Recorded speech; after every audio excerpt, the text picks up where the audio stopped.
Jordan Clarkson has had a great story. He came out of high school unranked and went to a smaller program in Tulsa for college. He had 2 solid years there, then transferred to Missouri, where as a senior, he would average 18 points a game and went to the 2014 draft, where he would be selected with the 46th pick in the second round by the Washington Wizards, and then traded to the Lakers for cash considerations. He would end up being one of the biggest surprises of that class. In his rookie year, he would average 12 points a game, and in his second season, that would go to 16 as a 36% three-point shooter. At this point, it really looked like he had a bright future ahead. In his third season, it would be pretty similar, and in his fourth year, he would end up being traded at the deadline to the Cleveland Cavaliers. He was sent alongside Larry Nance Jr. in exchange for Isaiah Thomas, Channing Frye, and a 2018 first-round pick. I think the Lakers might wish they didn't make that trade. Isaiah Thomas was terrible and lasted just 1 season. Channing Frye played just 9 games with the team. The first-round pick became Moritz Wagner, who they traded after his rookie season for practically nothing. On the other side, Larry Nance has been pretty solid. Currently, he's averaging 9 points as a 38% three-point shooter, but the guy we're really talking about is Jordan Clarkson. In his first full season in Cleveland, it was pretty solid. He averaged 17 points a game, but midway through the following year, he would end up getting traded to the Utah Jazz. Once getting there, it was clear he was a great fit for this team. He averaged 16 points on very solid efficiency. He earned himself a 4-year, $52 million contract, but it's this season that Clarkson has gone to a whole new level and has become far and away the frontrunner to win 6th Man of the Year. He's averaging 18 points a game, shooting 38% from 3. Just a couple of days ago, he went off for 40 points in a win over the 76ers. Jordan Clarkson has raised the ceiling of this team overnight, and that's shown on paper as the Jazz currently sit with the top record in the Western Conference. Now, the Lakers are coming off an NBA title and looking to go back-to-back, so I doubt they have a trade from 2018 on their mind, but it's interesting to look back at.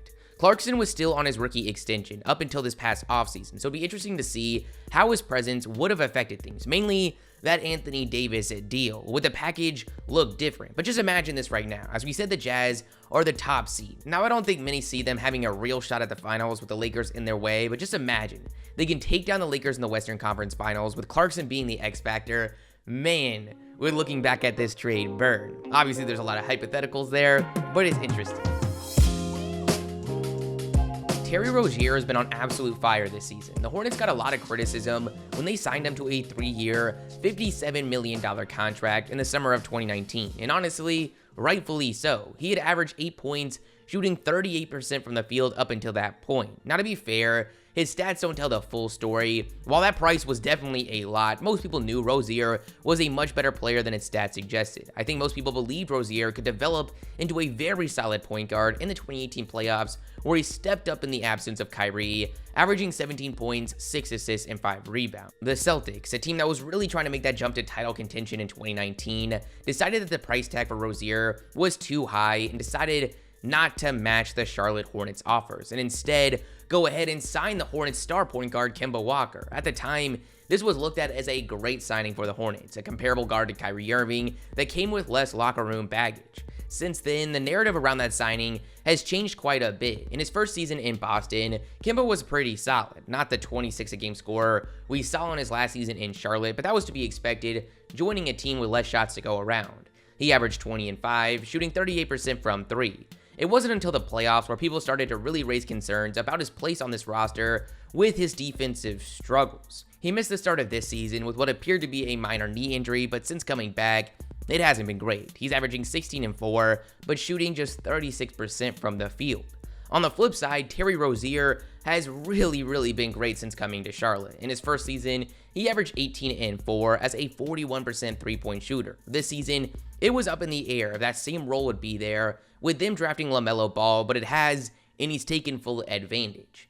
He's averaging 21 points, shooting 49% from the field and 45% from 3 on almost 8 attempts a game. He also is bringing more defense to the table, or at least when compared to Kemba Walker. It's safe to say right now that he's been the better player, and I think flat out, the Celtics are looking back at what was effectively a swap of point guards with regret. Rozier's owed $18 million this season and next. Kemba Walker has a $37 million player option 2 seasons from now.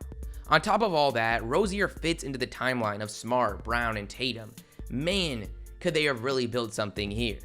Shay Gilgas-Alexander's success has been surprising. I loved him going into the draft, but I can't say I expected this. there was a lot to get excited about. He had averaged 14 points and 5 assists on great efficiency as a 6'5", 6'11" wingspan point guard. But going into that draft, he was still looked at as a pretty raw prospect and had a ways to go in some key aspects of his game, such as shooting the ball. He ended up going with the 11th overall pick to the Charlotte Hornets, but was traded on the same day to the Clippers. He had a very solid rookie season. He started 73 games where he averaged 11 points and 3 assists, shooting 48% from the field and 37% from 3. I think everyone got excited about his future with his performance in the first round of the playoffs against the Golden State Warriors, where he averaged 14 points, shooting 47% from the field and 50% from 3. Now, yes, he looked like a very solid young player, but not many were looking at him as a future star, and that reflected in his trade value. In the summer of 2019, the Clippers managed to sign top free agent Kawhi Leonard, and they decided to go all in on the present and trade for Paul George. The Clippers got George from the Oklahoma City Thunder, and the Thunder were able to get Shai Gilgeous-Alexander, Danilo Gallinari, 5 first-round picks, and 2 future pick swaps. This was an insane package even at the time, but looking back, this was just way too much considering the player we know SGA has become. Now obviously hindsight is 2020, but in his first season in OKC, Alexander would average 19, 6, and 3, shooting 47% from the field and 35% from 3. This season, it's gone to another level. He's averaging 23 points, 6 rebounds, and 7 assists, shooting 51% from the field and 38% from 3 on 5 attempts a game. He clearly looks like the real deal, and I'm sure the Clippers just cringe looking back at what they gave up. It's truly surprising when you compare this package to, let's say, what the Nets gave up for Harden. You can take Alexander out, and I still think these two packages would be pretty comparable. To add insult to injury, after seeing the success of SGA, the Clippers have failed to reach expectations. They fell short of the Western Conference Finals a season ago, and while they're still a contender this year, they've got a tough road ahead with just one more year of Kawhi Leonard locked up. As good as Paul George is, you can make the strong case that this team would be better off even in the present if they decided not to make this trade. Alexander would have been on the books for just $4 million a season till 2022. Danilo Gallinari ended up having a great season, and they would have held on to control of 7 freaking draft picks, giving them trade potential if needed in the future. If the Clippers win the title, no one's going to really look back at this trade, but if they don't, man, could this go down as one of the biggest mistakes. Regardless, the Clippers really messed up letting go of SGA. On the night of the 2017 draft, the Timberwolves decided it was time to start competing. They decided to give Andrew Wiggins and Karl-Anthony Towns some help by trading for Bulls star Jimmy Butler. They got Butler and the 16th pick Justin Patton and gave up Zach Lavine, the 5th pick from a season ago Chris Dunn, and the rights to the 7th overall pick Lauri Markkanen. Butler would last just one season in Minnesota before requesting a trade and was eventually sent to the 76ers for Robert Covington, Dario Saric, and a 2nd round pick.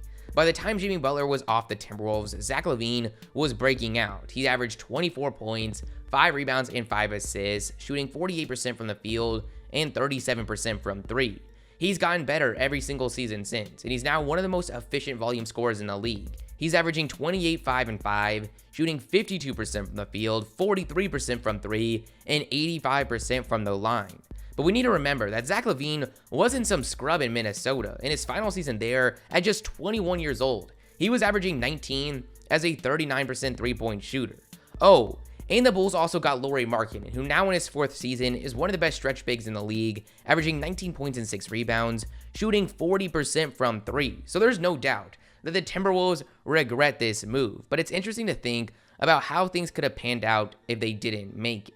The team would have gone into the 2018 season with a lineup of Chris Dunn, Zach Lavine, Andrew Wiggins, Lauri Markkanen, and Karl-Anthony Towns. The team originally made the 8th seed with 47 wins. This time around, that wouldn't happen. It would have been a really exciting young core, but they'd just been way too young and probably the worst defensive team in the league.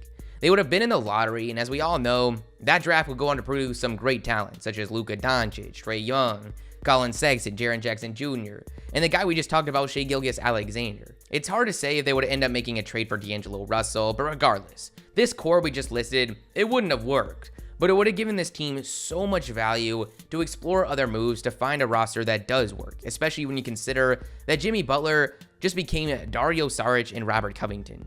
When a player is averaging 19 points a game in his third season, sure, there could be some criticisms of his game, but you know you're dealing with a lot of talent, and you need to be careful just giving them up for 1 or 2 years of a veteran, especially when that move might make you a playoff team, but doesn't even really put you in position to compete for that title. The Timberwolves messed up, but again, hindsight is always 20/20.